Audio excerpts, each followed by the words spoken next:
시청자 여러분 안녕하십니까? K상 라이브 진행의 온인주입니다. 오늘 첫 소식은 무려 14년 8개월 동안 미국 시장 출입 금지라는 역대급 판결 디스플레이 업계에 떨어진 이야기입니다.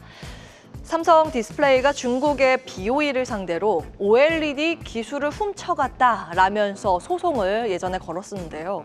미국의 국제무역위원회 ITC가 사실상 삼성의 손을 들어줬습니다. 핵심은 단순한 벌금이 아니라는 데 있습니다. 앞으로 14년 8개월 동안 중국 BOE의 OLED 패널은 미국 시장에 들어올 수 없게 된다는 겁니다. 수입 금지는 물론 미국 내의 마케팅, 판매, 광고, 재고 처리까지 전방위 봉쇄가 걸리게 된 겁니다. 심지어 보증금 100% 규정까지 포함이 돼서 사실상 원천 차단입니다.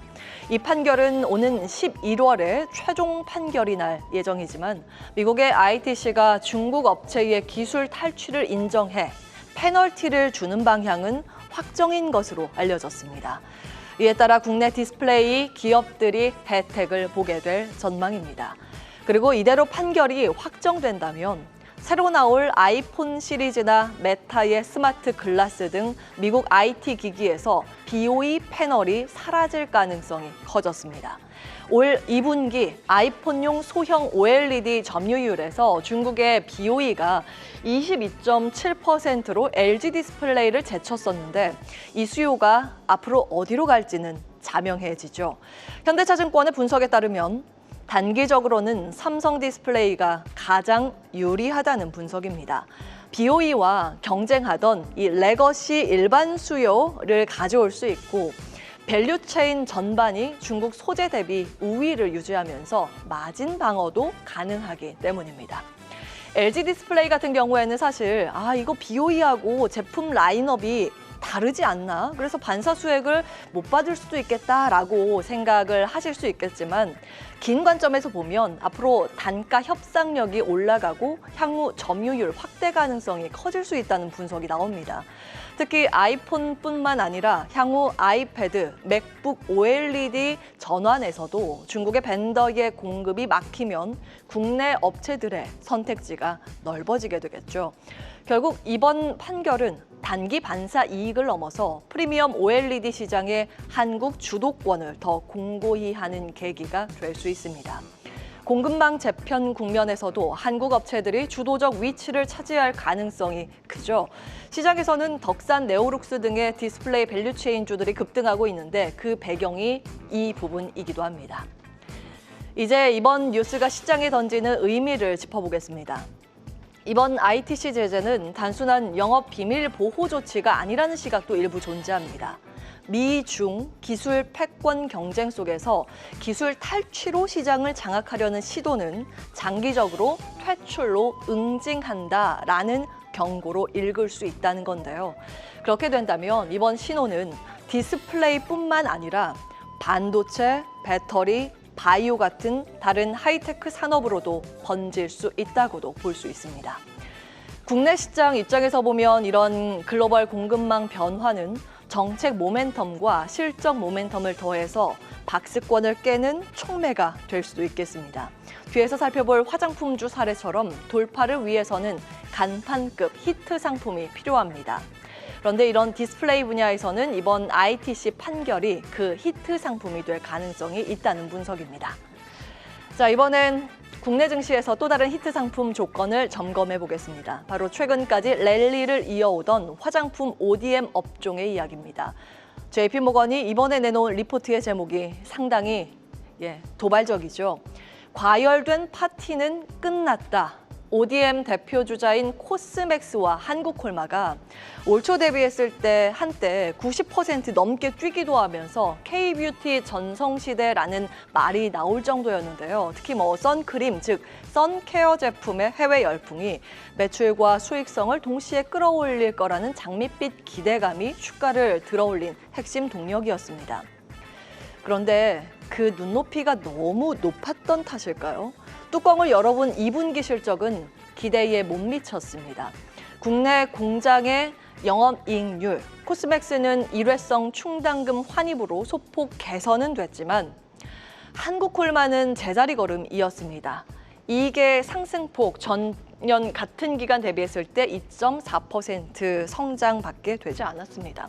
해외 성적도 희비가 엇갈렸습니다. 코스맥스는 중국 부진에 이어서 인도네시아 매출까지 꺾였고 한국콜마는 미국 최대 고객사 발주 감소로 성장 전망이 낮아졌습니다. 문제는 앞으로입니다. 코스맥스는 마진이 낮은 페이셜 마스크 수주가 늘고 한국콜마는 색조 화장품 비중이 이번에 늘었습니다. 그러면 앞으로 이익을 지탱해올 부분 어디서 찾을 수 있는가에 대한 물음표가 달리는데 선케어 효과가 희석될 수 있다는 우려가 나옵니다. JP모건의 결론은 주가 수준이 과도하다고 내렸습니다. 현재 20배가 넘는 주가 수익 비율은 3년 내에 최고 수준으로 선케어 열풍 전이었던 작년 고점 15배, 16배가 사실은 주가 수준에서 더 적정하다는 평가를 내놨습니다. 실적 상향 조정의 동력이 보이지 않는 한 주가 재평가는 어렵다면서 두 회사 모두 투자 의견을 중립으로 낮췄습니다. 다만 조건은 남겼습니다.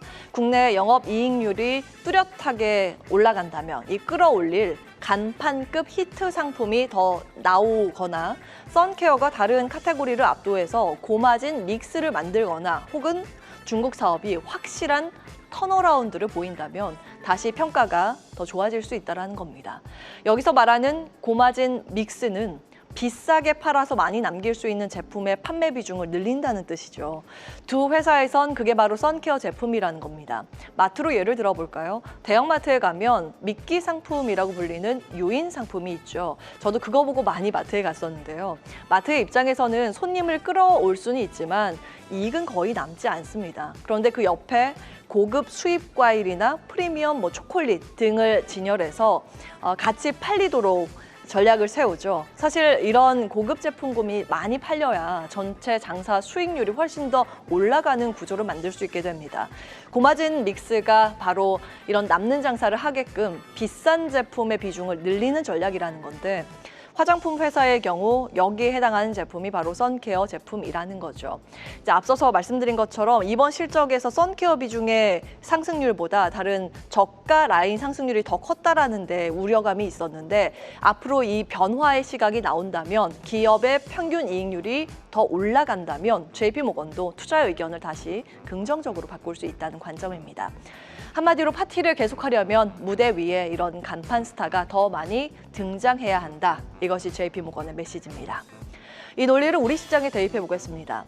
코스피도 지금 상황이 사실 비슷합니다. 6월 이후 세제 개편, 상법 개정 같은 정책 모멘텀으로 3,200선까지 리레이팅 됐지만 이후에 한 달째 박스권에 갇혀 있죠. 원인 제공자는 기대와 현실의 간극입니다. 세제 개편 기대감이 주가를 끌어올렸지만 정부가 개편안을 보수적으로 다시 검토하면서 과세 불안감이 개입했고 여기에 관세 이슈까지 맞물리면서 상승 동력이 잠시 식은 상태입니다. 키움증권 리포트에 따르면 세제 개편안 리스크가 장기화하거나 현실화될 가능성은 제한적이라고 봤습니다. 이미 상법 개정안 같은 거버넌스 개선이 실제로 이행되고 있고 정책 제도 변화 자체는 계속 진행 중이라는 데 더 주목했습니다. 화면에 나와 있는 것처럼 이러한 변화의 움직임 속에서 기업들은 먼저 움직이고 있다는 부분에 주목했습니다. 결국 전고점을 넘어가기 위해선 조건이 필요합니다. 지수 하단은 정책이 받치고 지수 상단은 펀더멘탈과 글로벌 환경 변화가 끌어올려야 합니다. 특히 4분기 초에 시작될 3분기 실적 시즌이 이 펀더멘탈 레벨업의 분기점이 될 수 있다는 겁니다.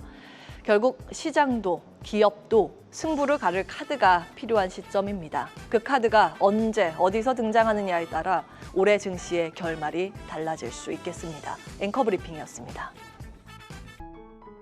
계속해서 다양한 경제 이슈를 알고 싶다면 구독과 좋아요, 알림 설정 부탁드립니다. AI 캐스터 권미정이었습니다.